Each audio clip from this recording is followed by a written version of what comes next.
Bonjour, à toutes et tous, je suis Julie Pinault et je travaille à l'UNIOPS, je porte le service civique, donc pour l'association et pour, les URIOPS aussi. Donc on mène cet atelier sur la solidarité intergénérationnelle avec ma collègue Béatrice, qui portait le prix Chronos, dont on va vous parler des 2 sujets, service civique et prix Chronos, qui sont pour nous des 2 outils, pour, voilà, pour mener des projets en lien avec la solidarité intergénérationnelle. On a invité, à se joindre à nous, les équipes, de service civique, Solidarité Senior, d'Auvergne-Rhône-Alpes, qui portent, voilà, Mathias et Lucie, qui se joignent à nous pour présenter l'initiative et puis aussi nous transmettra son témoignage, d'ancienne service civique et puis on accueille aussi, Viviane, Montagne, qui est chargée de mission à la Fondation, Médéric Alzheimer et qui est un des partenaires du prix Chronos. Donc comme on n'est pas nombreux, l'idée c'est aussi voilà, de participer, autant que possible. On a prévu, voilà, des petites présentations, des 2 projets, mais l'idée c'est de te laisser un temps d'échange aussi, pour pouvoir échanger et éventuellement vous, si vous avez des projets autour, de ce sujet, de nous les transmettre, afin de faire les connaissances. Alors, Béatrice, je vais te laisser la parole pour dire quelques mots d'intro sur le prix Chronos. Ah oui, alors le prix Chronos de littérature est une opération, un outil qui commence à dater puisque nous menons actuellement la 29e édition. C'est un prix qui est fait pour découvrir que grandir, c'est vieillir et vieillir, c'est grandir. Donc autant la première partie coule de source, autant pour la seconde, certains ont du mal à l'appréhender. C'est un prix qui permet de lire, évidemment, puisqu'on propose des sélections d'ouvrages. On a eu aujourd'hui 8 sélections de 4 ouvrages avec des albums pour les faciles à appréhender pour les plus jeunes et ensuite des romans. On a une sélection d'albums pour un prix spécial qui est le prix Chronos Alzheimer qui vous sera présenté tout à l'heure. Et on a aussi un prix Chronos Bulle pour les grands ados et les adultes avec des bulles, donc des albums de bande dessinée et des romans graphiques. Le prix, il avait été créé par la Fondation nationale de gérontologie et il a été repris par l'UNIOPS en 2014 suite à la fermeture de cette fondation. Et ce prix s'inscrit dans la Semaine Bleue. En fait, la Fondation nationale de gérontologie était membre du Comité national de la Semaine Bleue. L'UNIOPS porte la Semaine Bleue et le prix correspond vraiment aux valeurs portées par la Semaine Bleue, qui sont l'intergénérationnel et aussi la place des vieux dans la société, puisque le prix Chronos a comme but vraiment premier de briser les idées reçues sur l'âge et les vieillissements et de montrer que tout âge vaut d'être vécu. Donc, on a pour objectif, oui, donc de sensibiliser les plus jeunes aux différents aspects du vieillissement pour briser les idées reçues, de développer les relations intergénérationnelles, comme je vous le disais. Et évidemment, en utilisant le livre comme média, on travaille aussi sur l'accession à la lecture pour tous et aussi le développement du plaisir de lire. On s'aperçoit que les jeunes qui participent au prix Chronos sont très contents de lire des livres qui sont imposés pourtant, mais ils vont avoir à donner leur avis, puisqu'on leur demande de voter à bulletin secret pour élire un lauréat par catégorie, ce qui donne lieu ensuite à une remise des prix au niveau national. Et cette initiation à la citoyenneté permet aussi souvent un retour à la citoyenneté chez des plus anciens qui sont trop heureux de transmettre et d'expliquer aux plus jeunes comment voter. Puisque nos groupes de jurés, en fait, vont être menés par des enseignants, bien sûr, hein, mais aussi des animateurs en centre de loisirs et aussi beaucoup de services d'animation, de MARPA, de résidences, de foyers, d'EHPAD, même d'unités de soins de longue durée vont s'emparer du projet et mener le prix Chronos en lien avec une école. Le livre étant un point d'entrée pour permettre de faire se rencontrer des enfants, des lycéens, des collégiens avec des aînés. Et ce qu'il faut savoir aussi, c'est que oui, nous, on lutte contre le cloisonnement par l'âge, mais on est obligé de définir des sélections par niveau de lecture, mais c'est pas imposé. En fait, on a des lycéens qui vont travailler sur les albums avec des personnes âgées. Dans les lycées professionnels, en fait, ils aiment beaucoup le prix Chronos Bulle et ils aiment aussi travailler avec les albums, hein. Ils vont travailler eux-mêmes avec des enfants plus jeunes, ils vont travailler avec des résidents. Le format album étant particulièrement adapté aux personnes âgées. Voilà ce que je peux vous dire sur le prix Chronos. Je pense que j'ai fait un petit peu le tour. À toi, Julie. Oui, voilà. Du coup, je reprends la main juste pour vous dire un mot sur le service civique de façon peut-être un peu plus générale à l'UNIOPS. Donc, nous, on est engagé dans le service civique depuis 2015. On a un agrément au niveau national qu'on met à disposition des adhérents de l'UNIOPS et des adhérents des URIOPS. À l'heure actuelle, on a 7 URIOPS mobilisés. Là, je vois certains de mes collègues autour du cercle qui pourront transmettre, enfin dire quelques mots et quelques témoignages. Donc, on travaille avec 7 URIOPS qui sont mobilisés pour accompagner leurs adhérents sur le territoire et notamment dans toute la mise en place des projets de mission. En 2023, on a eu un peu plus de 200 jeunes. Donc, c'est des jeunes entre 16 et 25 ans, parfois 30 ans pour les jeunes en situation de handicap. Dont près de 50% des missions ont été effectuées en lien avec les personnes âgées.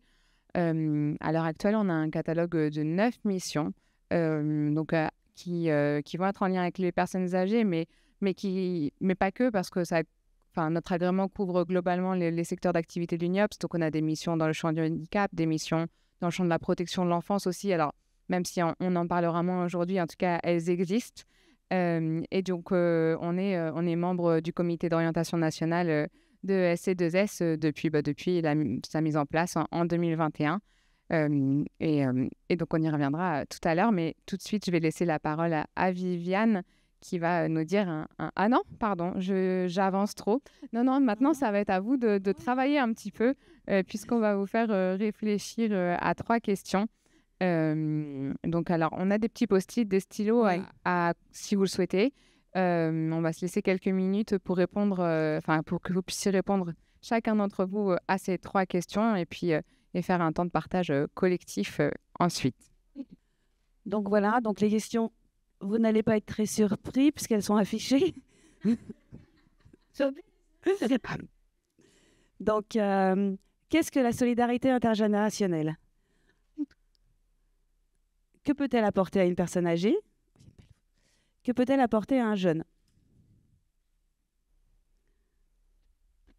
On vous laisse réfléchir, mais solidarité intergénérationnelle, donc on entend, voilà, on veut bien une définition un peu philosophique, mais on aimerait bien aussi des définitions concrètes.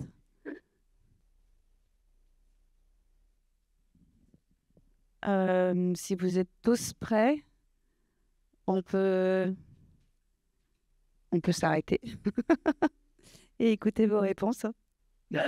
Ouais, du coup, alors je ne sais pas qui veut prendre la parole. Alors l'idée, c'est peut-être pas que chacun restitue toutes ces propositions. Il y en aura peut-être des similaires et tout. Mais voilà, il faut qu'il y en ait un ou une qui se lance. Et du coup, on va vous laisser la parole. Et puis nous, on va regrouper par grandes idées sur la première question et puis sur les suivantes, ce qui sera dit.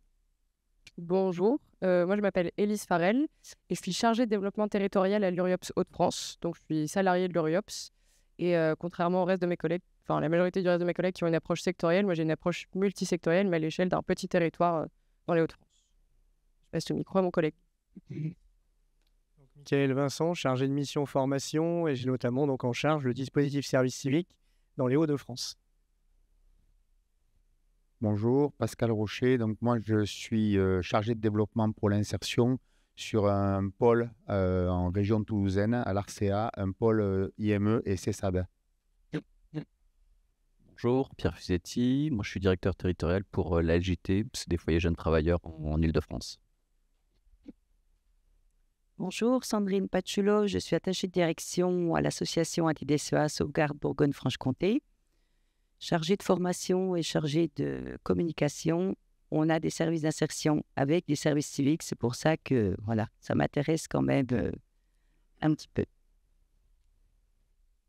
Bonjour, Golda Bloch. Moi, je suis responsable du lien social dans une association personnes âgées. Bonjour, Valérie Paparel, je suis directrice d'une association de santé mentale qui est basée dans les Hauts-de-France, donc santé mentale et handicap. Voilà, et moi je participe parce que j'ai 55 ans, ça m'intéresse. Bonjour, alors moi je vais être l'extraterrestre, je pense, du groupe, puisque je suis je suis Christophe Cornet, je suis responsable du marché des associations pour le Crédit Mutuel sur Lyon. Et j'ai trouvé le sujet plutôt percutant et intéressant, donc c'est pour ça que je me suis permis de me joindre à vous.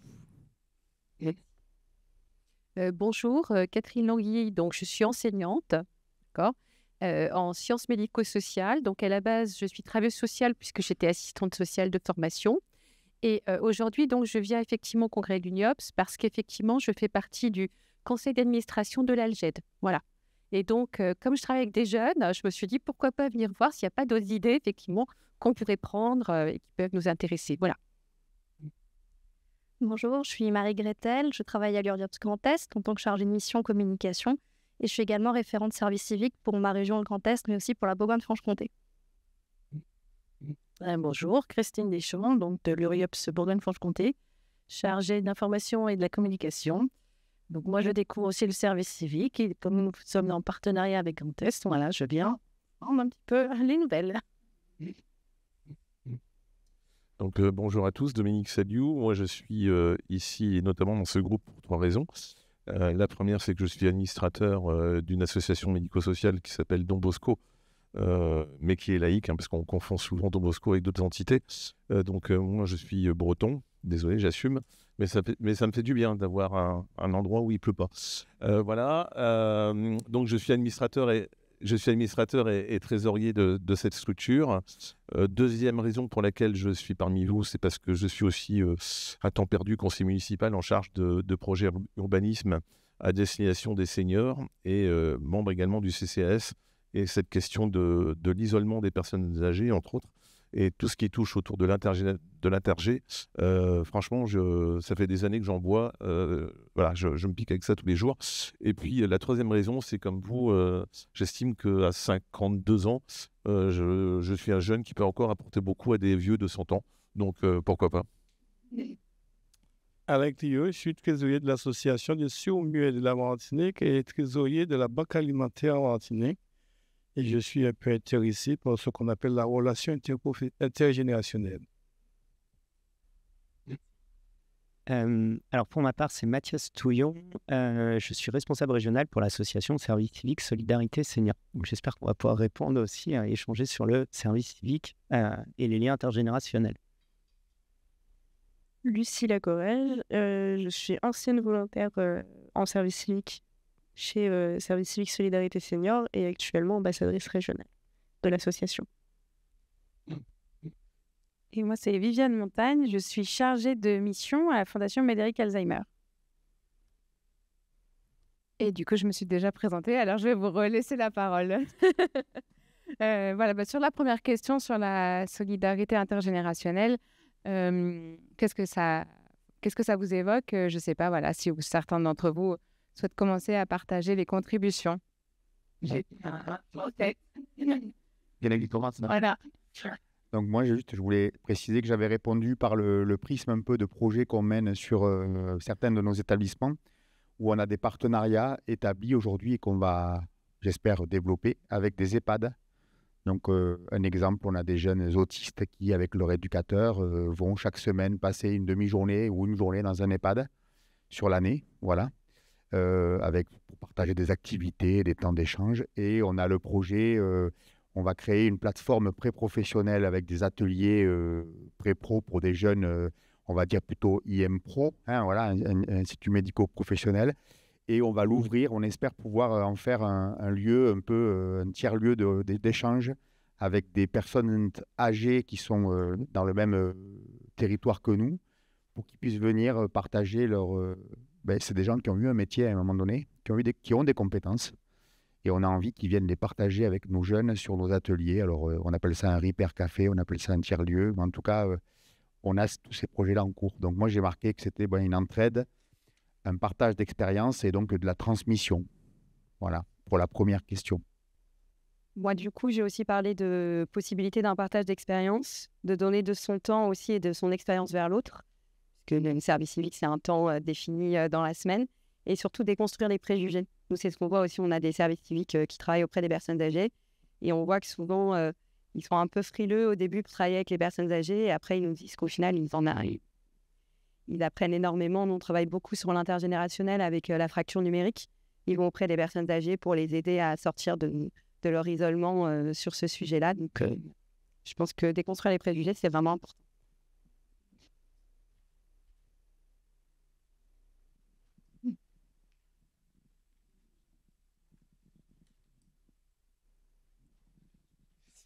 Merci. Moi, de manière un petit peu plus hors sol et très rapidement, pour moi, la solidarité intergénérationnelle, c'était notamment permettre aux deux extrémités un petit peu de la société en termes de spectre de la vie de se rencontrer, notamment parce qu'on sait que c'est deux extrémités où on est particulièrement vulnérable. Et du coup, appuyer sur la question d'intergénérationnalité, c'était vraiment faire en sorte que deux moments de la vie qui peuvent être particulièrement difficiles se rencontrent et s'enrichissent. Et du coup, je rejoins les collègues sur l'idée d'enrichissement et de transmission. Mais j'avais envie d'appuyer cette idée qu'il y avait besoin d'intergénérationnalité, notamment entre les jeunes et les personnes âgées, mais ce n'est pas que le cas. Quand on est au milieu de la vie, on peut aussi contribuer, mais parce que c'était des moments de vulnérabilité particulière.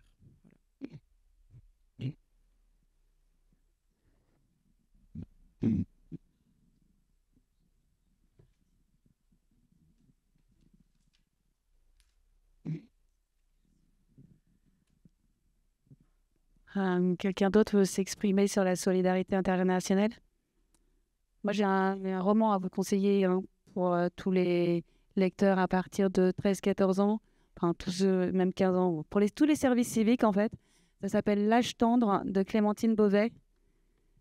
Et là, ça va vraiment déconstruire les préjugés sur les relations entre les jeunes et les plus anciens, puisque c'est un jeune qui est en service civique dans un temps qui n'existe pas encore, mais c'est obligatoire pour tous les enfants de faire un service civique, quel qu'il soit. Ça fait partie du chemin de leur scolarité. Et il va se retrouver, il vient du sud, il va se retrouver dans le nord, donc déjà c'est un grand choc pour lui. C'est lui qui le dit, hein.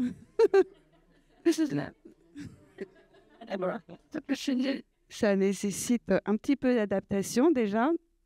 Et là, après, il va vivre de très, très grandes choses. Au départ, il n'a aucune envie de travailler avec tous ces vieux qui racontent des histoires qu'il ne comprend pas. Et puis, il va découvrir Françoise Hardy, notamment. Et ça va être une révélation. Non, mais c'est vraiment très bien. Ça donne envie à tout le monde de faire un service civique.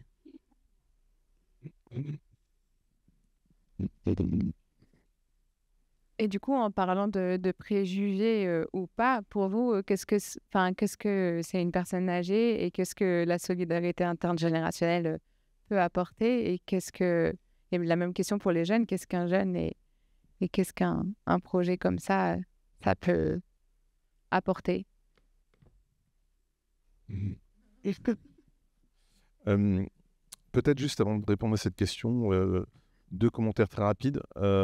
Quand on parle de transmission, je pense que dans l'esprit commun, et j'ai envie de dire de manière assez spontanée, on peut avoir à l'idée que la transmission se fait du vieux, au sens très, quand on dit vieux, c'est très affectueux, hein. Mais on peut penser que la transmission des savoirs se fait du vieux vers le jeune. Donc je pense que c'est totalement faux et que ça marche dans les deux sens. C'était juste une précision. La solidarité intergénérationnelle aussi, c'est mon deuxième commentaire. Alors, je ne sais pas si vous partagerez, mais j'ai acquis la conviction que ça commence tout simplement par une présence. Il n'y a pas forcément besoin de discuter, il n'y a pas besoin forcément d'apporter quelque chose, mais rien ne le fait qu'on puisse avoir une sorte de mixité, de ne pas stigmatiser les gens et de les mettre ensemble, de partager un moment ensemble, mais encore une fois, même si ça reste dans le mutisme, pour différentes raisons, il n'empêche que ça ouvre des perspectives et que petit à petit, mais il y a des professionnels autour de moi, vous êtes mieux placés que moi pour le dire, mais je pense que ça peut ouvrir des portes derrière. Donc moi, j'ai commencé, quand j'ai fait ma petite def là, de la solidarité, je me suis dit, avant tout, la solidarité, c'est une présence, c'est être avec l'autre. Voilà. Pour répondre à la question, qu'est-ce que ça peut apporter à une personne âgée, je pense que je ne veux pas être dans la nouveauté. On en a aussi parlé en plénière tout au long de la journée. Moi, je crois que c'est surtout le lien social. C'est un élément fondamental pour moi dans ce qu'on appelle le bien vieillir. J'ai lu beaucoup de choses là-dessus et c'est vrai qu'il y a a priori 3 éléments qui composent le bien vieillir. Rapidement, c'est pas de moi, mais je le partage avec vous, comme d'autres littératures. C'est une étude sociologique qui dit que le bien vieillir repose sur 3 éléments qui sont le maintien dans la bonne santé, le maintien dans un habitat qui offre des perspectives et le maintien dans le lien social. Bon, on s'arrête là parce que je n'aurai aucune légitimité à aller plus loin. Par contre, ce que je veux partager avec vous, et là aussi c'est peut-être... en tout cas, j'y travaille. Je pense que le lien intergénérationnel permet non seulement de maintenir le lien social, mais comme je suis un peu piqué tous les jours avec une dose d'utopie, j'ai envie de dire que plus que le lien social, j'aimerais que le lien intergénérationnel permette l'utilité sociale. Voilà. Moi, j'aimerais que ma petite mère que j'ai perdue il y a 15 jours, qui avait 88 ans, que tous les matins, quand elle se levait, c'était uniquement, et c'est déjà ça, c'était son chien qui... était la priorité et qui lui permettait d'aller au-devant des gens quand elle sortait son chien. Mais je crois, et excusez-moi si je suis un peu long, mais je crois sincèrement qu'il faut viser plus haut que le lien social. Visons ensemble l'utilité sociale et en cela, je suis persuadé que la solidarité intergé peut contribuer à ça. Désolé pour le temps.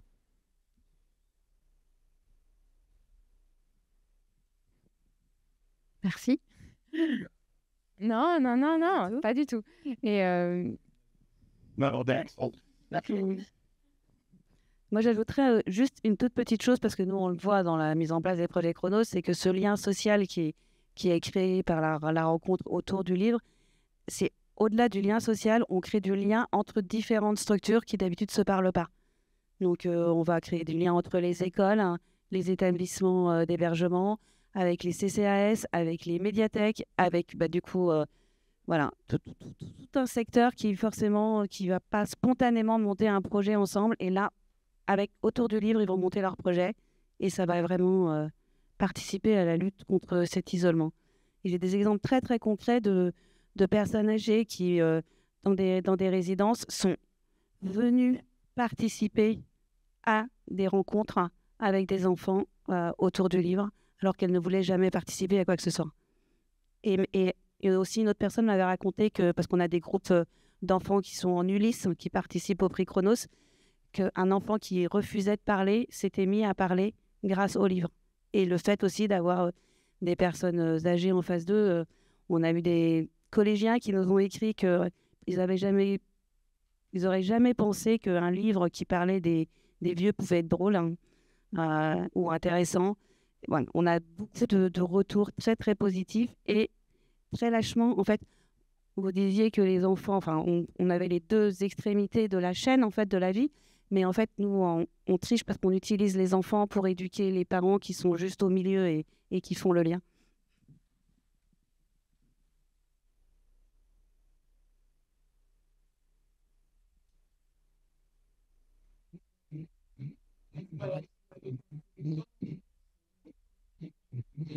Je rajoute, vous ne me donnerez jamais le micro, parce que vous savez, il faut jamais faire ça.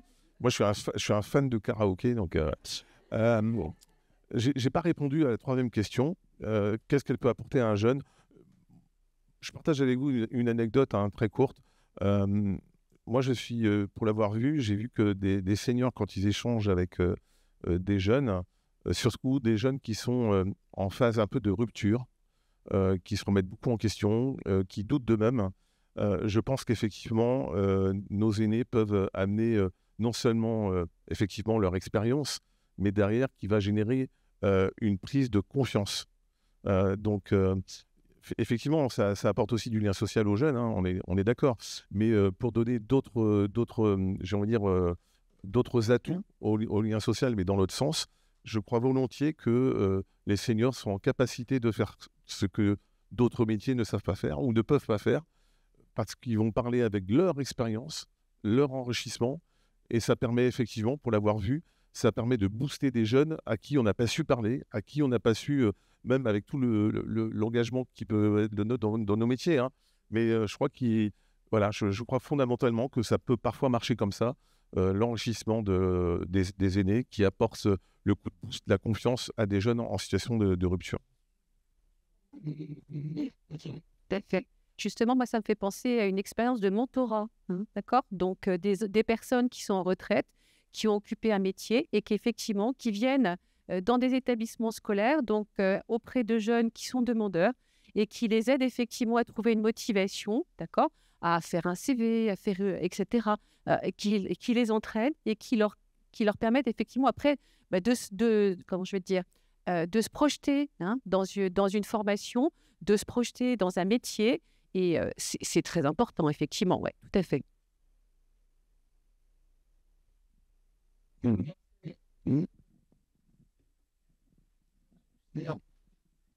Non, mais ça boucle la boucle avec ce que tu disais tout à l'heure sur la vulnérabilité qui est des deux côtés, en fait, et qui n'est pas seulement, comme on pourrait le penser parfois rapidement, auprès des personnes âgées.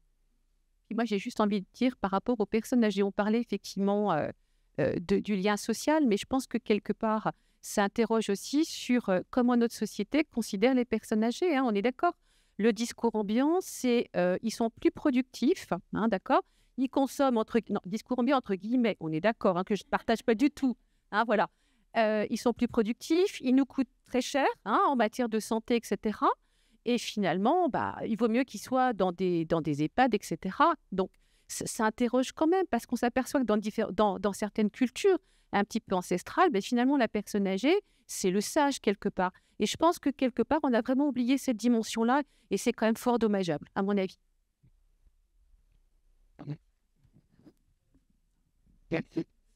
Pour compléter et aller un petit peu dans l'autre sens aussi, moi j'avais écrit que ça apportait du coup un sentiment d'utilité réciproque, ça c'est certain, et également une meilleure compréhension des enjeux réciproques.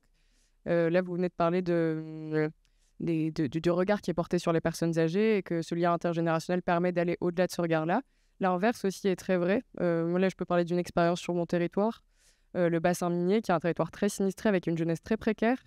Des choses comme le service civique permettent aux personnes âgées qui sont en contact de ces jeunes qui sont volontaires de dépasser aussi des stigmates qui peuvent porter sur une jeunesse qui peut aussi souffrir d'un regard hyper négatif. Et je pense que c'est aussi important de le noter. Enfin, tout est une question de réciprocité cyclique.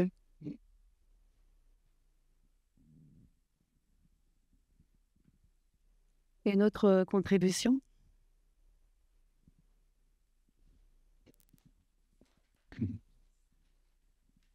Je voulais juste... vous disiez que ce n'était pas juste en fait l'histoire de lien social. Je suis tout à fait d'accord avec ça, parce qu'on a plutôt, nous, des bons retours sur les expériences qu'on a pu mener. Alors, les jeunes que j'accompagne ne jouent pas du violoncelle, mais on a de la part des personnels des EHPAD dans lesquels on a pu intervenir avec les groupes de jeunes sur... maintenant, on a un peu de recul, hein, sur 2-3 ans.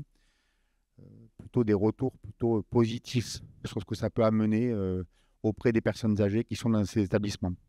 Et inversement, nous, on remarque aussi une prise de confiance en fait, des jeunes aussi qu'on accompagne, certains qui ont entre 16 et 20 ans, et qui trouvent une place. Nous, on parle beaucoup de la place et du rôle, en fait. Et ça redonne une place et un rôle aux personnes âgées, qui parfois sont dans des institutions qui sont un peu isolées.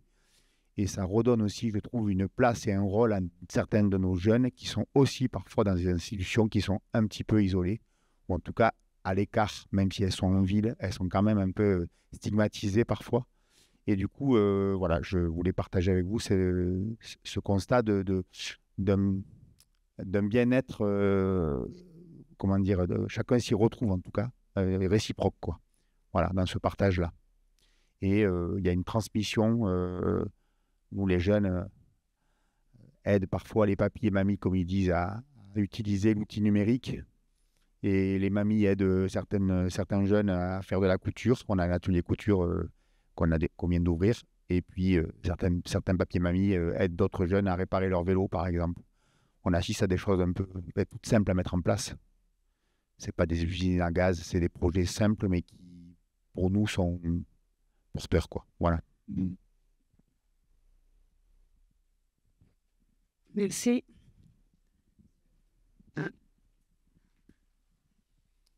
Et je crois que je fais partie des vieux, là où je peux m'exprimer. Je dirais être jeune, c'est aussi se donner le droit de rêver. Si on est jeune, on ne rêve pas. Si on n'a pas de projet, c'est que quelque part, on est déjà vieux.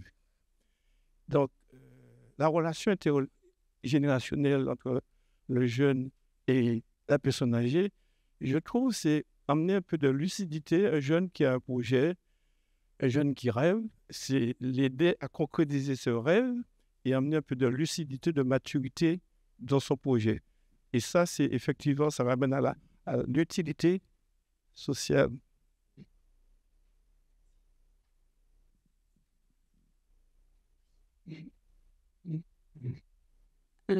Oui.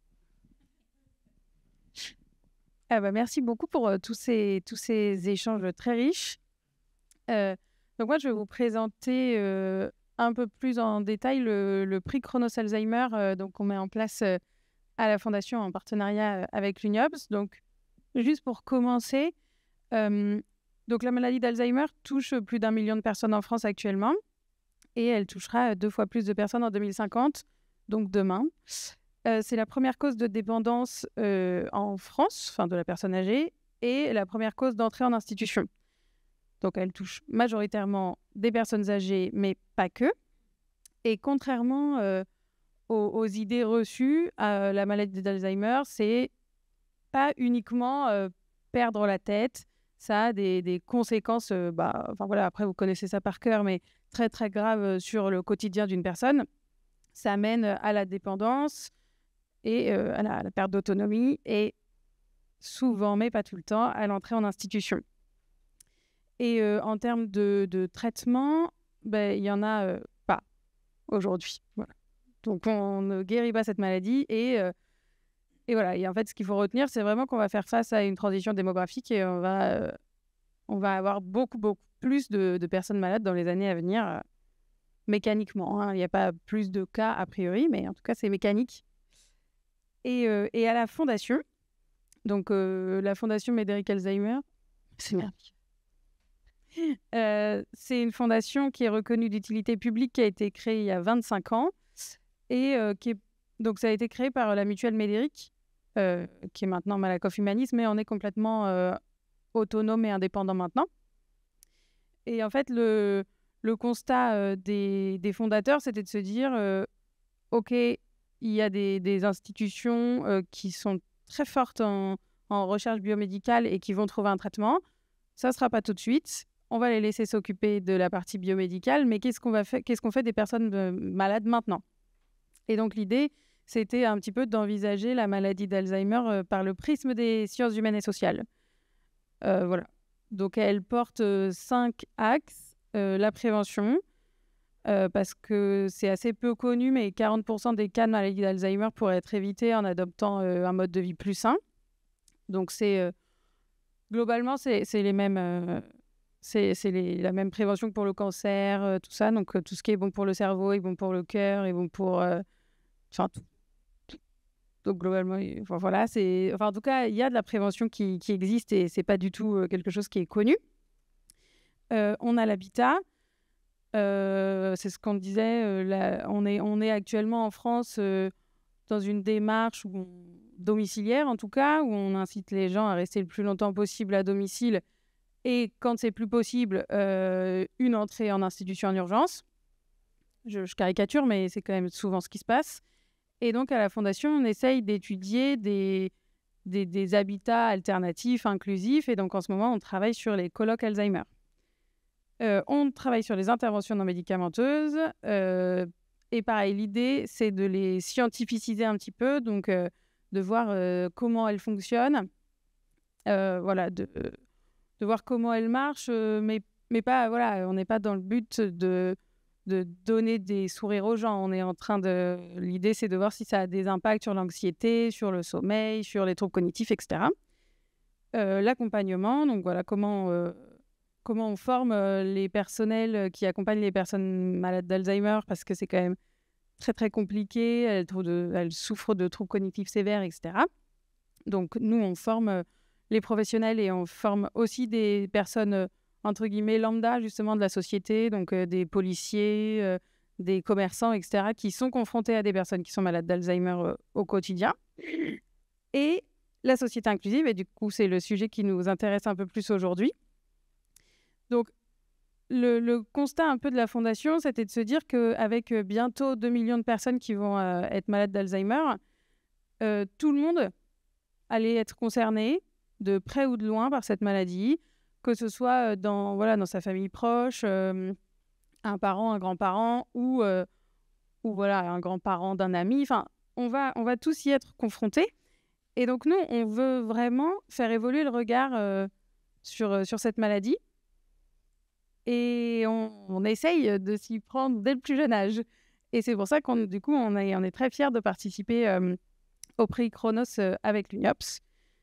Et donc, le prix Chronos, voilà, c'est une sélection. Donc, Béatrice vous en a parlé. Il y a une sélection dédiée pour Alzheimer.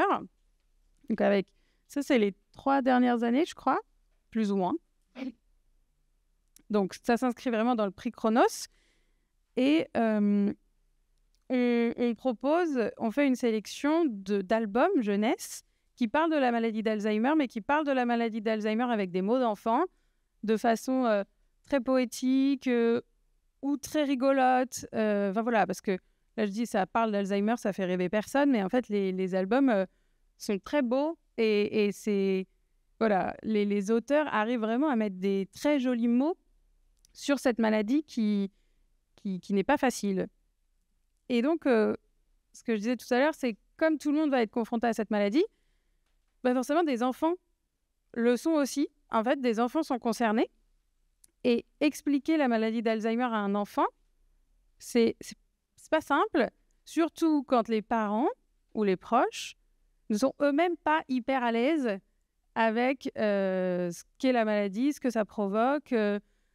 Voilà, les personnes qui ont Alzheimer, ce que je disais tout à l'heure, c'est ça provoque des troubles cognitifs, donc ça fait peur et ça rend triste en général les proches. Et donc, l'idée du prix Chronos, c'est vraiment d'utiliser le livre comme un outil de médiation qui permet de poser les mots de poser des mots sur ce qui se passe, qui permettent de réfléchir, de libérer la parole. Et le fait d'avoir 4 ouvrages, ça permet aussi que chacun y trouve un petit peu son compte avec des registres qui sont très différents les uns des autres. Et voilà, et je vais redire ce que disait Béatrice. Nous, en éduquant les enfants, on cherche en fait à éduquer aussi les parents. Et donc voilà, que les enfants soient concernés ou pas, notre objectif, c'est vraiment de déstigmatiser cette maladie, de créer des petits citoyens inclusifs qui ne soient pas effrayés par les symptômes de la maladie, qui ne soient pas... et en fait, que ces petits enfants comprennent que c'est des personnes malades, parce que c'est important aussi d'expliquer ça, le fonctionnement de la maladie, etc. Mais aussi de se dire qu'on ne s'arrête pas à la maladie et que même si on est touché par la maladie d'Alzheimer, on peut quand même vivre des bons moments, on peut quand même partager, on peut quand même échanger, etc. Donc, voilà, un peu plus concrètement. Donc, le prix Chronos Alzheimer existe depuis 3 ans. 3 ans, depuis 2019. Et c'est à peu près 2000 élèves par an qui participent au prix. Donc voilà, on essaye de toucher en tout cas le plus de monde possible. Cette année, il y en a un petit peu plus. J'ai à peu près 3500 élèves cette année parce que il y a la Fondation Clariane, Corian, qui s'est investie dans ce projet et qui participe à titre complètement autonome, hein, mais ils participent beaucoup avec beaucoup d'EHPAD et donc ils organisent très régulièrement. Et puis les écoles hors EHPAD Clariane participent aussi. Il y a beaucoup de rencontres intergénérationnelles justement qui sont faites, des personnes âgées qui tiennent les bureaux de vote, qui expliquent comment voter, et la lecture est aussi hyper importante dans ce processus parce que justement on est hors outils numériques. Et donc, on est vraiment sur un pied d'égalité. On a des lectures communes d'enfants, de personnes âgées qui sont... Voilà, ils lisent ensemble et ils expliquent ensemble. Et voilà.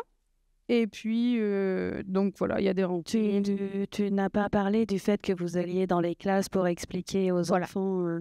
C'est ça. Et en fait, chaque enseignant / animateur / bibliothécaire, etc., s'empare en fait du projet à un niveau différent. Donc, il y a des classes qui lisent les livres et qui votent. Et voilà. Et nous, quelque part, on n'en entend pas vraiment parler parce que ils font leur travail, ils lisent les bouquins et ils votent. Et des fois, ils nous sollicitent pour justement aller un peu plus loin. Et ils vont on explique, voilà, on intervient dans les classes pour leur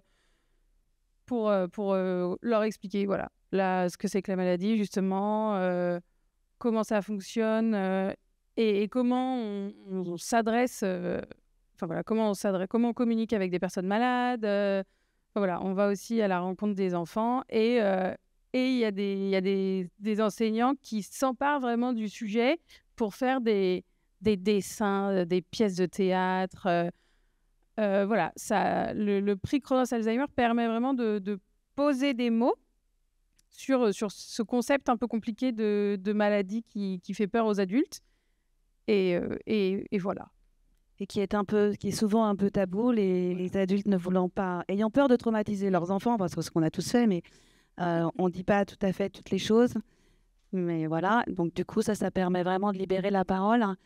Et ce prix spécial qui réunit, je dirais bien 4000 lecteurs, là, est un prix important du prix Chronos qui, lui, réunit plus de 17 000 lecteurs. Mais pour les enfants, ce qui est amusant, c'est... il y avait eu des questions. Est-ce que quand on a Alzheimer, on rêve encore Est-ce que... Et pour eux, ça ne leur pose pas de problème de voir une personne qui perd ses mots, qui oublie les mots parce que ils ne les connaissent pas tous. Donc voilà, donc il y a des albums qui sont construits autour de cette conservation des mots.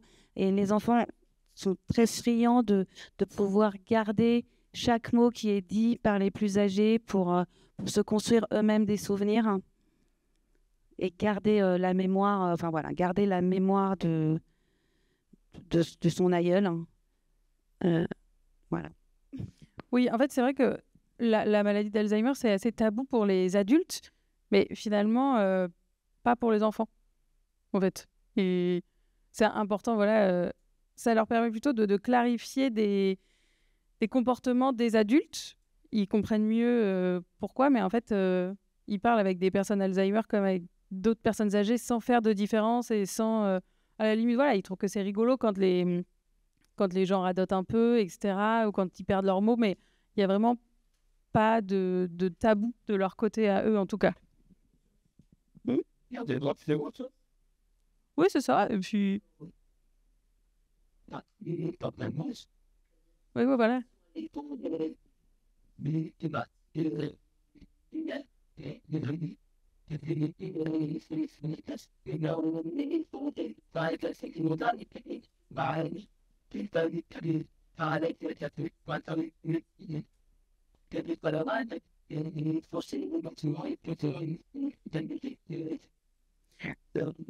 Oui. Puis l'entrée en communication se fait différemment.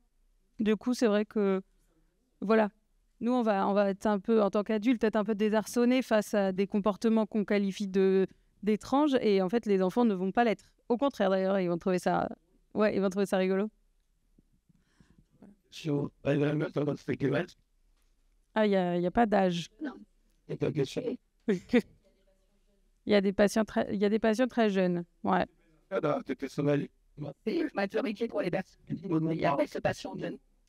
Jeune, c'est 30? Non, pas 30. Alors, le plus jeune, là, c'est 19 ans, mais c'est un cas exceptionnel, extraordinaire, tout ce qu'on veut. En fait, les cas souvent des personnes jeunes, donc nous, on dit jeunes de moins de 50 ans, c'est souvent lié à des cas génétiques, à des...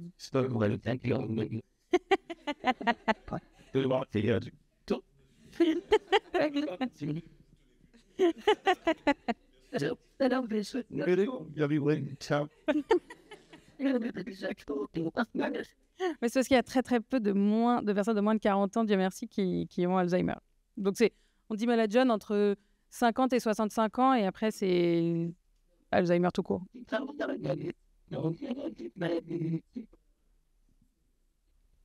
C'est-à-dire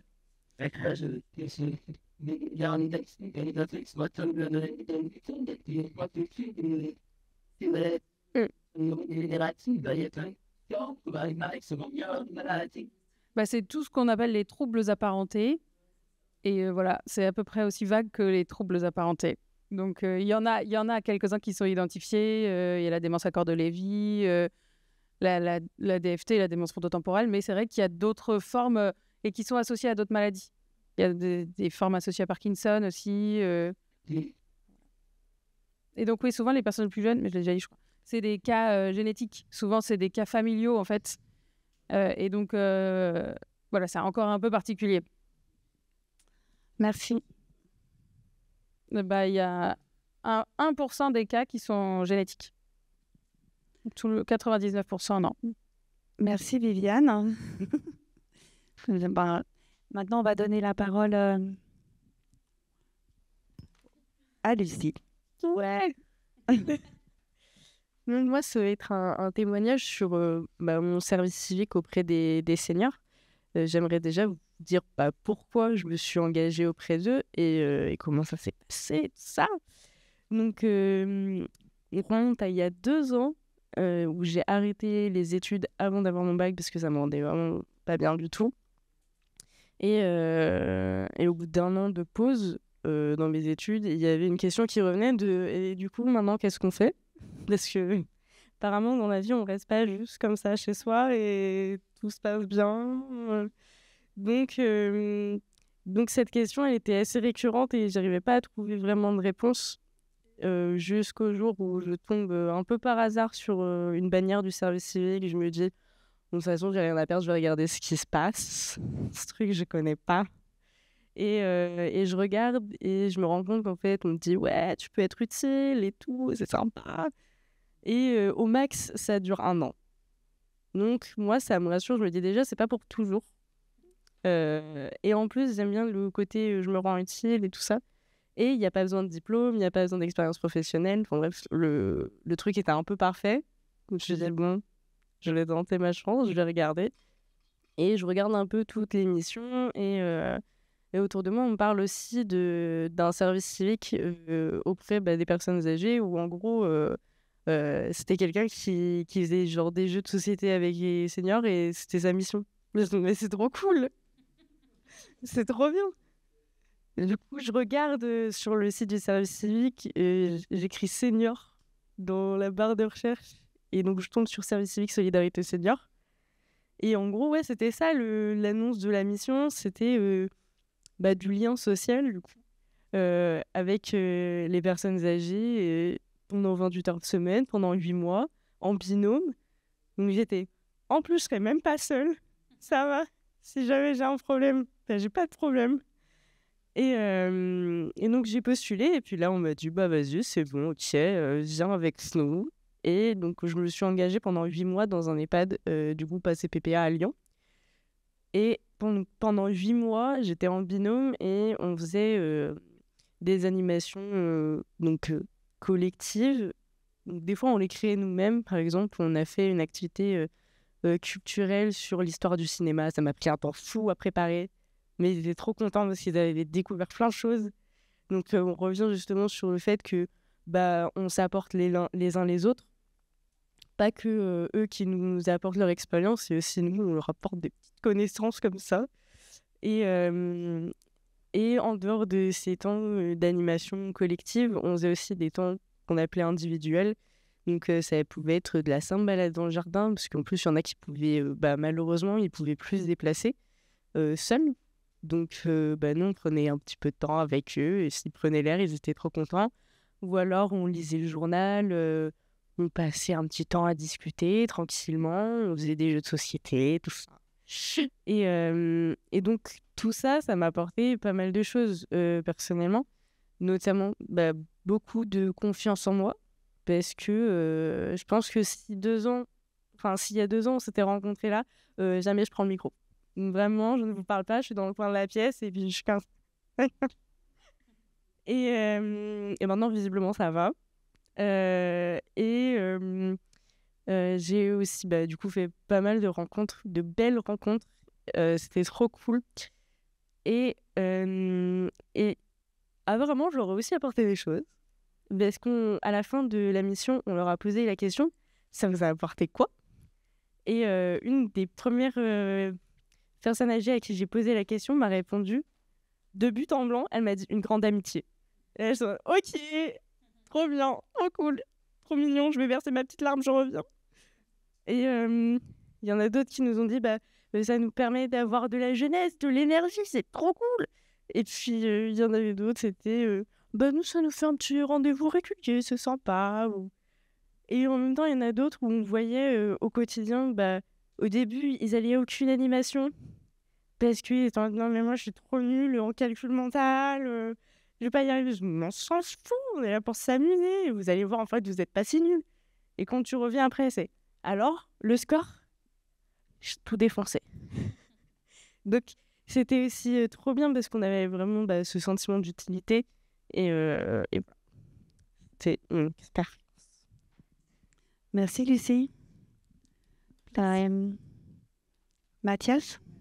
Alors, bon, en continuité du témoignage de Lucie, l'idée, et je vous laisserai compléter aussi les collègues qui travaillent, qui connaissent également le service civique, c'est en effet de pouvoir vous faire une petite présentation de ce qu'est le service civique en général et après service civique Solidarité Senior en particulier, sachant que le service civique, vous pouvez l'utiliser dans plein de thématiques et peut-être qu'il y aura d'autres thématiques qui vous sembleront pertinentes au sein de vos structures. Peut-être un petit propos liminaire et introductif. Le service civique, ça peut être un outil afin de créer du lien intergénérationnel, pas le seul, mais ça peut être un outil en tout cas. Et après, on pourra vérifier par rapport à tout ce que vous avez dit, mais en tout cas, nous, on s'y retrouve et on voit en fait, en effet, l'intérêt d'avoir des jeunes en mission auprès de nos aînés. Donc, le service civique, de manière très générale, c'est un dispositif public qui existe depuis 2010, voilà, qui a presque une quinzaine d'années, et qui vise à permettre à des jeunes qui ont entre 16 et 25 ans, 30 ans si en situation de handicap, de s'engager sur... Alors, dans le texte, ça s'appelle une mission d'intérêt général. En réalité, c'est une mission d'utilité publique ou d'utilité commune. Il y a 9 grandes thématiques de service civique. Vous avez une thématique environnement, vous avez une thématique sport, une thématique culture, une thématique éducation, une thématique mémoire et citoyenneté. Nous, les missions de service civique auprès des personnes âgées, elles rentrent principalement dans la thématique solidarité et principalement, quand on regarde les missions qui sont proposées aux jeunes, c'est des missions de lutte contre l'isolement et ou de création de liens intergénérationnels avec une conséquence logique, c'est que si on crée du lien, de facto, on lutte contre l'isolement. Je vous rejoins et simplement, ça me fait penser je rebondis sur ce qui a été dit. Il y a en effet la question de l'isolement de nos aînés. Également, dans les faits, et là, je m'appuie notamment, il y a la Fondation de France qui sort de manière régulière une étude sur la situation de l'isolement. Un des publics, voire le premier public qui est en situation d'isolement, ce sont les jeunes.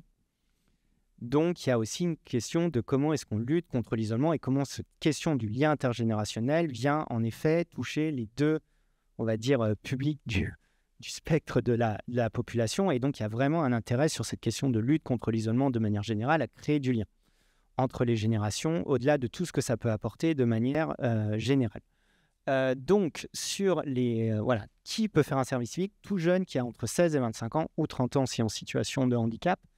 Il n'y a pas, et alors j'insiste là-dessus, il n'y a pas de prérequis en termes de diplôme ou de compétences techniques quand on propose une mission de service civique. Le critère de recrutement des jeunes, c'est celui de la motivation et des savoir-être. Et donc, nous, on a vraiment ça à cœur quand on propose une mission de service civique, c'est que tout jeune qui, en effet, est motivé et a les savoir-être puisse faire une mission de service civique. Après, il n'y en aura pas potentiellement pour tous les jeunes, on aimerait que ce soit le cas, Mais en tout cas, voilà, c'est vraiment ce critère de la motivation et des savoir-être. Qui peut accueillir des jeunes en service civique? Toutes les structures publiques et ou privées non lucratives. Voilà, donc ça, le spectre est large et je pense qu'ici, tout le monde voilà, est concerné et peut accueillir des jeunes. En général, les missions de service civique, dans les textes, ça va de 24 à 35 heures semaine, 6 à 12 mois. Quand on regarde dans les faits, on est plutôt, et nous, c'est ce qu'on prône, plutôt des missions qui vont de 24 à 28 heures, 30 heures pour celles qui sont le plus longues. Et on est en moyenne sur une mission de 8 mois. Ça peut aller de 6 à 8 mois. Notamment, quand on regarde les crédits accordés, on est plutôt sur des missions de 8 mois. En contrepartie de cet engagement, le jeune va percevoir une indemnité mensuelle. Voilà. Et ce n'est pas un salaire, puisque, et ça on y reviendra, les jeunes ne sont pas salariés, ils ne sont pas stagiaires, ils ne sont pas en apprentissage, c'est vraiment un statut à part entière. Et les jeunes vont percevoir une indemnité en contrepartie de leur engagement qui est aux alentours de 620 € par mois. Sur ces 620 €, vous en avez 504,98 qui est versé directement par l'État aux jeunes. Et la structure qui accueille les jeunes verse chaque mois ce qu'on appelle une prestation de subsistance qui est à hauteur de 114,85 €. C'est le minimum qui peut être versé. Et donc, ça fait une mission qui est aux alentours de 620 €, une indemnité. C'est pour ça notamment que nous, on prône en partie le fait que ce soit des missions qui ne dépassent pas 24 à 28 heures par semaine, donc 3 jours et demi à 4 jours, parce que c'est une indemnité. Il y a aussi une question afin de valider le dispositif service civique, c'est un dispositif qui se veut universel et accessible. Et donc, en proposant notamment des missions de 3 jours et demi à 4 jours par semaine, ça permet notamment à des jeunes qui ont besoin de compléter, qui souhaitent s'engager, mais qui ont besoin de compléter l'indemnité qu'ils vont percevoir de manière mensuelle, de pouvoir avoir par exemple un petit job à côté sur le 5e jour dans la semaine, afin de compléter. Ça peut être également des jeunes qui sont en études et qui ont, pour différentes raisons, en fait, la possibilité, qui ont un jour et demi d'études, de pouvoir faire un service civique à côté parce que pour différentes raisons, ils souhaitent s'engager. Et ça permet également à des jeunes qui ont besoin en fait, d'avoir du temps à côté pour travailler sur leur projet personnel ou professionnel, de pouvoir d'avoir un temps dédié, notamment un jour dans la semaine, notamment pour passer le permis, ou aller travailler sur leur projet. L'idée du service civique, c'est que le service civique soit utile aux jeunes autant que il est utile au public auprès desquels les jeunes interviennent. Il y a une association notamment qui dit le service civique, c'est l'association notamment Unicité, j'aime beaucoup cette expression qui dit le service civique, c'est être utile à soi tout en étant utile aux autres. Je trouve que c'est une bonne perspective de ce qu'est le service civique. L'idée, c'est que le service civique, le jeune se sent utile et il y a un vrai sentiment d'utilité sociale, que le service civique lui soit utile également à lui et que ce soit un tremplin. On parle souvent d'accompagnement au projet d'avenir dans le cadre du service civique. L'accompagnement au projet d'avenir, ça peut être un projet professionnel, ça peut être un projet de formation, ça peut être un projet de bénévolat, mais en tout cas, il faut que le service civique, ce soit un temps également pour que le jeune puisse réfléchir à ce qu'il va faire après. Et puis bien évidemment, il faut que le service civique soit utile à la structure et aux personnes qui sont accompagnées par la structure, notamment les personnes âgées. Donc ça, c'est le service civique de manière très générale. Point qui est important, quand vous accueillez des jeunes en service civique, les jeunes ne viennent pas en remplacement de ce qui est fait par les salariés et ou les bénévoles au sein des structures.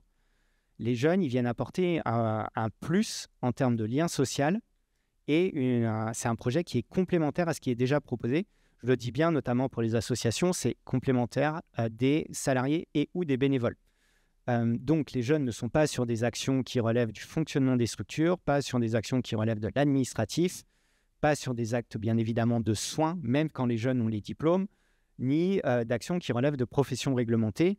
C'est vraiment un plus. Ils sont là pour apporter un surcroît de lien social au sein des structures et de convivialité.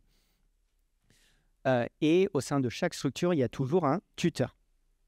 Un tuteur, une personne qui est tutrice et qui a pour rôle d'accompagner les jeunes au sein de leur mission, ainsi qu'au sein de leur, justement, de leur projet d'avenir. L'idée, c'est que le service civique, ce n'est pas un dispositif d'insertion économique, c'est un dispositif d'engagement. Mais on sait qu'en fait, quand un service civique se passe bien, eh bien que ça a des conséquences très positives également pour la suite pour le jeune. Et donc, l'idée pour la personne qui est tutrice, c'est d'être ressource, pas de faire à la place d'eux, mais de s'assurer que le jeune, en tout cas, prend le temps pour réfléchir à ce qu'il va faire après. Sachant que cet après, ça peut être parfois au sein de votre structure, et ça, on pourra le revenir, parce qu'on se rend compte qu'il y a beaucoup de jeunes qui poursuivent, en fait, au sein de leur structure, soit en apprentissage, soit sur des métiers.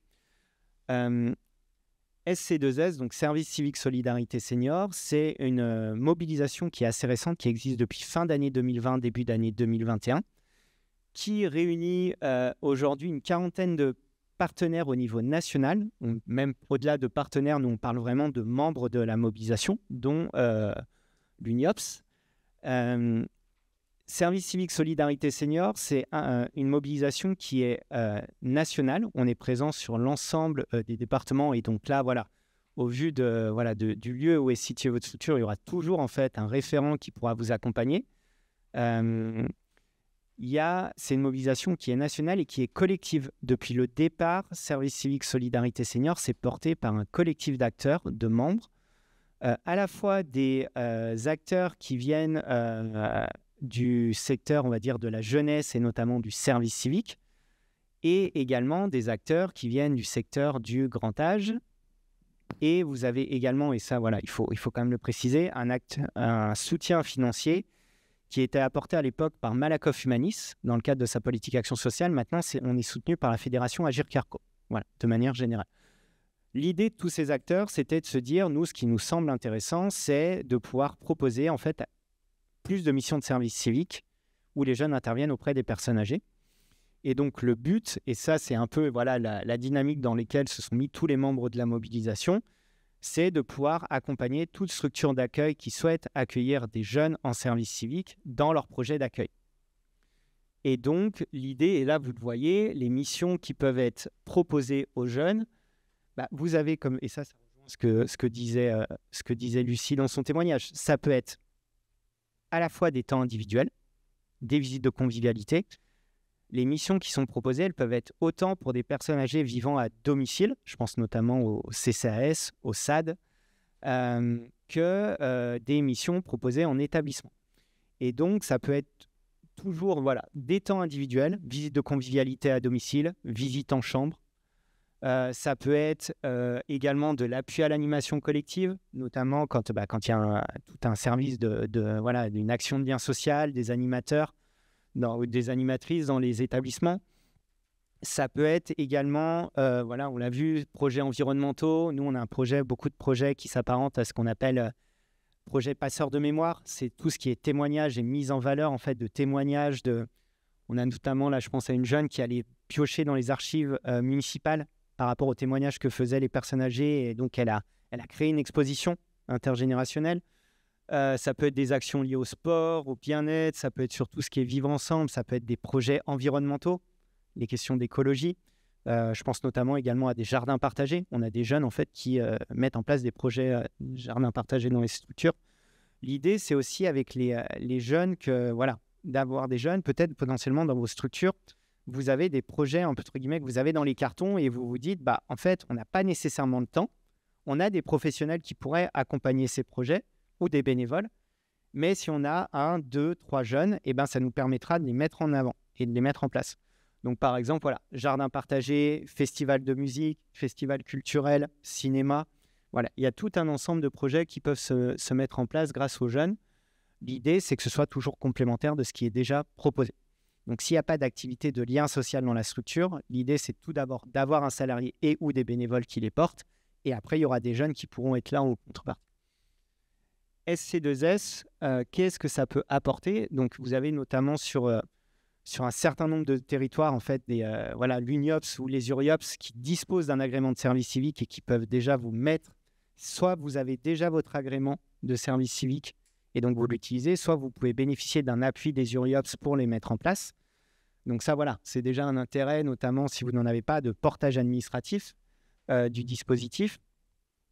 Et après, dans le cadre de SC2S et de l'appui, vous pouvez bénéficier de tout ce qui est l'outillage sur quel type de mission je peux proposer, qu'est-ce qui répond au cadre du service civique. Il peut y avoir également, puisque une fois qu'on a la mission et le projet d'accueil, potentiellement, il y a toute une question sur le recrutement. Et donc, voilà, soit vous arrivez à trouver les jeunes par vous-même, soit il peut y avoir un appui au recrutement. Il y a également ce qui est proposé aux jeunes, et ça, on y tient, notamment dans le cadre du service civique, c'est la question de la qualité de la mission. Parce que c'est bien beau, en fait, quand on est une structure, de pouvoir proposer une mission, mais après, il faut s'assurer que ce soit qualitatif pour tout le monde. Et donc, quand on parle de qualité, c'est respecter le cadre du service civique, voilà tout ce qu'on a dit, et puis s'assurer que les jeunes sont correctement outillés pour leur mission. Et donc, tous les jeunes qui participent à la mobilisation Service Civique Solidarité Senior, en fait, ont accès à un parcours de modules d'outillage et de sensibilisation en lien avec la mission spécifique auprès des seniors. L'idée, et là, voilà, c'est de manière très schématique, mais les jeunes, on va leur proposer tout un ensemble de modules qui est complémentaire de ce qui pourra être proposé aussi dans votre structure sur, tout simplement, quel est le public. Donc, très concrètement, parce qu'on a notamment des jeunes, c'est la première fois qu'ils mettent les pieds dans un EHPAD, une résidence autonomie, ou c'est la première fois qu'ils vont être en lien en fait avec le public. Donc, qu'est-ce qu'une personne âgée? C'est quoi les enjeux du vieillissement? C'est quoi les enjeux de l'isolement? C'est quoi l'utilité de la mission? Connaissance des acteurs, c'est qui les professionnels qui interviennent auprès des personnes âgées? Et aussi sur la posture. Quelle doit être ma posture en tant que jeune en service civique quand j'interviens? Les jeunes ont également des échanges de pratiques pour pouvoir prendre du recul sur leur mission. Et ils vont avoir également accès à tout un ensemble de modules sur préparer le projet d'avenir en complémentarité de ce qui se fait au niveau des tuteurs. Présentation des métiers et des formations, présentation de ce qu'est l'engagement bénévole, travail sur la valorisation de soi, quelles sont les compétences que je développe, de manière très générale, quel est mon parcours, qui je suis et comment est-ce que je me valorise en tant que personne et comment je valorise mon parcours. Les tuteurs également, ça c'est important. Toutes les personnes qui vont être tutrices au sein des structures vont pouvoir bénéficier de modules de formation. Ça, c'est obligatoire dans le cadre du service civique. Vous avez ce qu'on appelle la formation des organismes d'accueil. Bon, là, l'idée, c'est que les tuteurs puissent la suivre. Et dans le cadre de SC2S, il y a des FOA qui sont dédiés, où il n'y a que des... Voilà, c'est vraiment spécifique. Et c'est proposé au niveau national et également au niveau local. Et également, ça c'est important à avoir en tête, les jeunes, quand ils sont en service civique, au-delà de SC2S, ils suivent toujours une formation PSC1, formation premier secours, et également 2 jours de formation civique et citoyenne sur des thématiques au choix. Mais là, on est sur des thématiques très larges. Sur la mesure d'impact, ça c'est simplement... Alors là, tout à l'heure, quand on a fait le tour de table et on s'est dit qu'est-ce que ça peut apporter les actions intergénérationnelles aux personnes âgées. Bon, nous, au niveau national, on mène... Bon, ça c'est le terme un peu actuel. On parle de mesure d'impact. Dans les faits, c'est comment est-ce qu'on évalue l'utilité sociale de la mission pour tout le monde. Pour les jeunes, pour les personnes âgées et pour les structures. L'idée, c'est bien évidemment d'être utile, comme je le disais aux 3, parce que si on n'est pas utile, on va faire autre chose, quoi.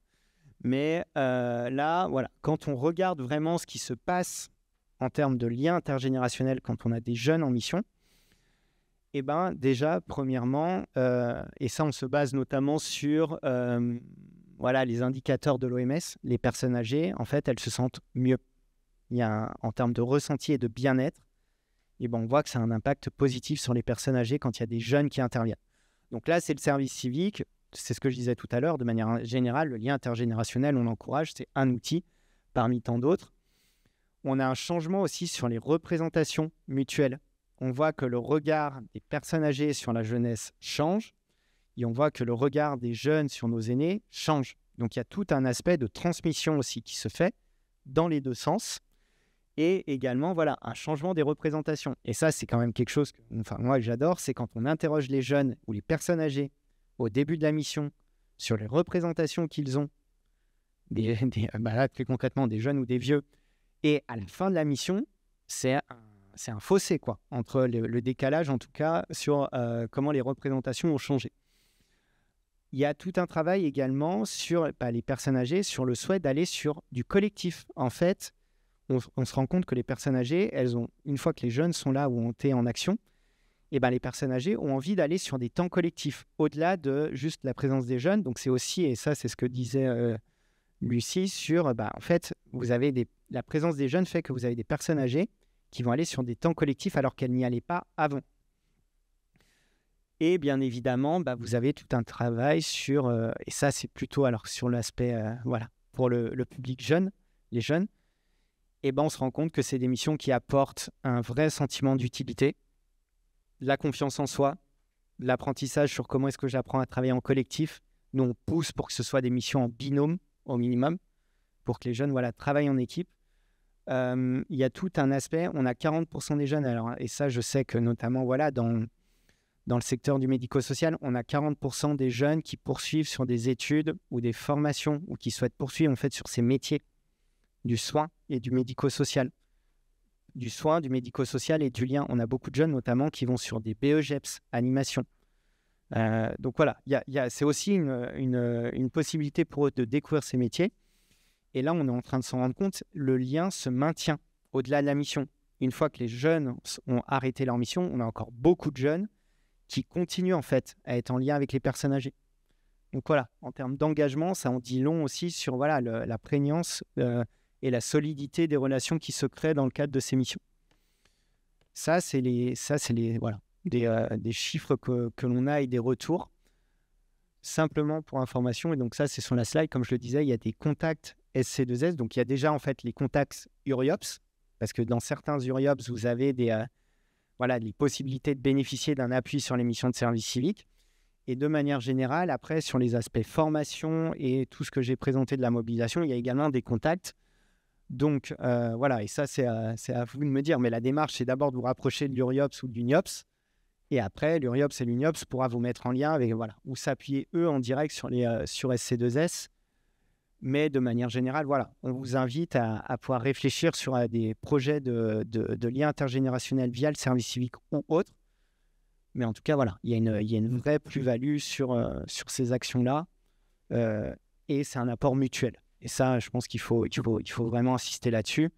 Le service civique, c'est un dispositif jeunesse, mais avec des conséquences très positives auprès des personnes âgées et de nos aînés également.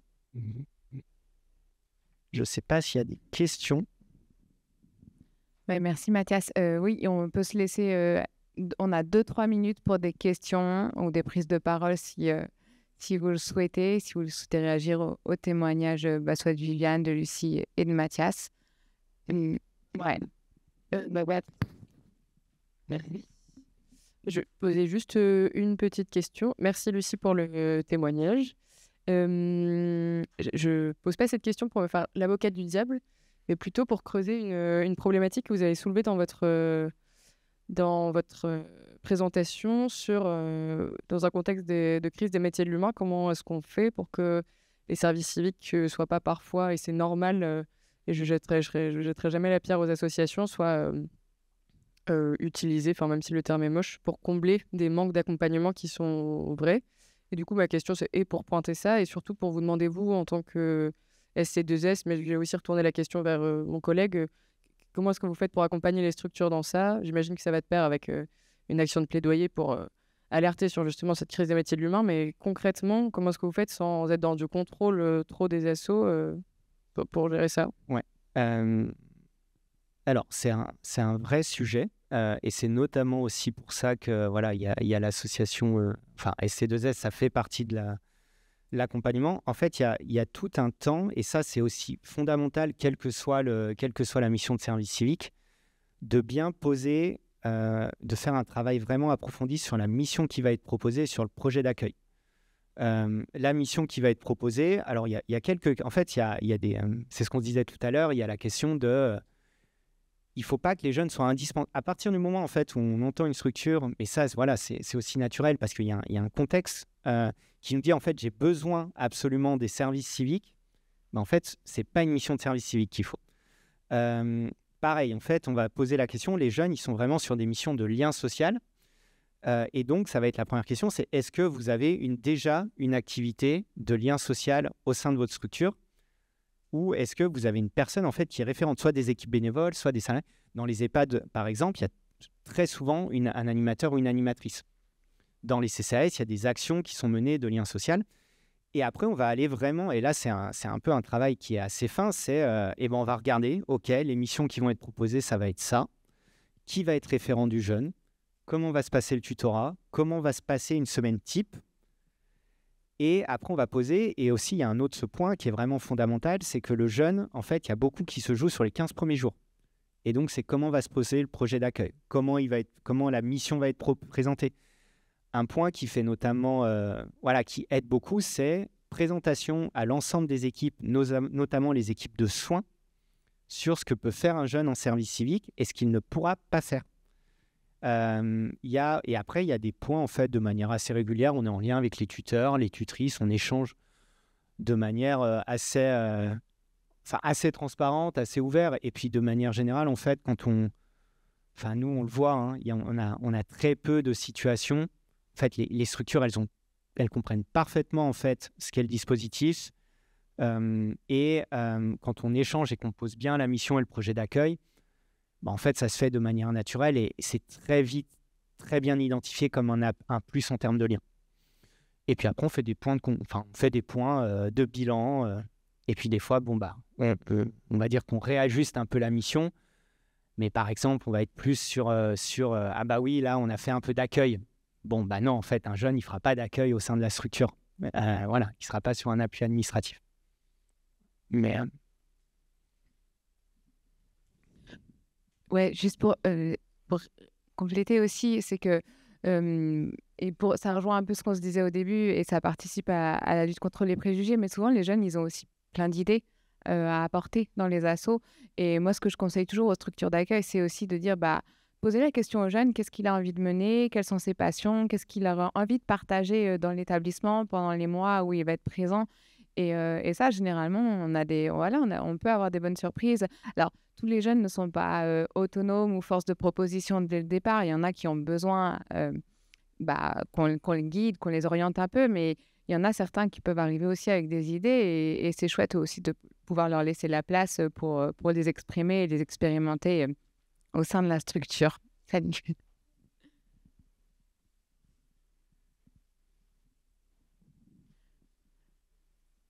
Il est 18h02, on devait terminer à 18h. Alors s'il y a une dernière question, bien sûr, on la prend, mais sinon, on vous remercie d'avoir participé. Merci aux intervenants également. Et puis peut-être à tout à l'heure ou à demain, pour ce qu'on aura l'occasion de recroiser.